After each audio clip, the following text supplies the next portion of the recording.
இன்னைக்கு ஸ்விங் தெரப்பில நான் பண்ண போறது ஒரு டபுள் நெக் பிளவுஸ். இதுதான் நான் யூஸ் பண்ண போற ஃபேப்ரிக். இதே தான் சாரி, இதுலேயே தான் பிளவுஸ். உடைய ஸ்டிச்சிங் ஆர்டர்லாம் எழுதி வச்சிருக்கேன்.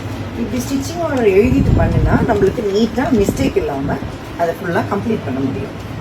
இதுதான் நான் பண்ண போற பிளவுஸ் உடைய பேக் காப்பி 1. இது அதோடைய பேக் காப்பி 2. இந்த காப்பி 2ல தான் நான் டபுள் நெக் பண்ண போறேன். இப்போ பார்த்தீங்கன்னா இதுதான் அதோடைய டீப் நெக்கு, இதுதான் மேலே இருக்கிற நெக்கு.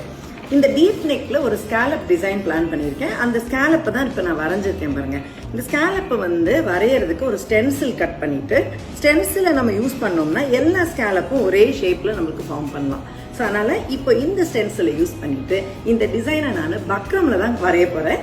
பக்ரம்ல வரைஞ்சு நம்ம எப்பவும் பண்ண போற மாதிரி ஷேப் ஃபேஸிங் பண்ணிட்டு அதுக்கப்புறம் அந்த டபுள் நெக் எப்படி பண்றதுன்னு உங்களுக்கு காட்டுறேன்.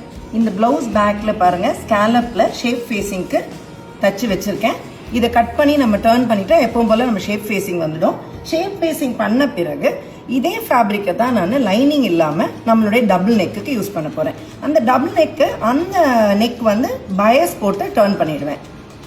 இப்போ இது எப்படி அட்டாச் பண்றேன்றத பண்ணிட்டு உங்களுக்கு காட்டுறேன்.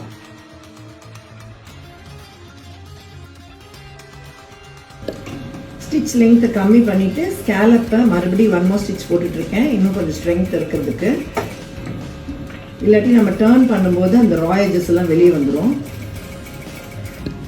ஓகே, இப்போ இந்த நெட்ல இந்த பேப்பர் பேட்டர்னை வச்சு ஒரு மார்க் பண்ணேன்னா எனக்கு அந்த ஸ்கேலப்போட எண்டு தெரியும். ஸோ அந்த லைனை வச்சு பின்னாடி ஃபிக்ஸ் பண்ணுறதுக்கு எனக்கு ஈஸியாக இருக்கும். இதை வைக்கிறேன், வச்சு ஷோல்டர் மேட்ச் பண்ணுறேன்.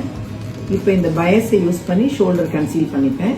ஸோ கரெக்டாக இதை பிளேஸ் பண்ணி ராங் சைடில் அந்த ஒயிட் லைன் இருக்கு பார்த்தீங்களா, இதை கரெக்டாக அந்த ஸ்கேலப்புடைய எட்ஜில் வச்சு இப்படி பின் பண்ணிட்டேன்னா பல்ஜே வராமல் கரெக்டாக ஃபிக்ஸ் ஆகிடும். இல்லாட்டி இந்த சென்டர் பல்ஜ் ஆகிடும். இப்போ நல்லா நீட்டாக பெல் பின் போட்டு ஃபிக்ஸ் பண்ணிவிடுவேன்.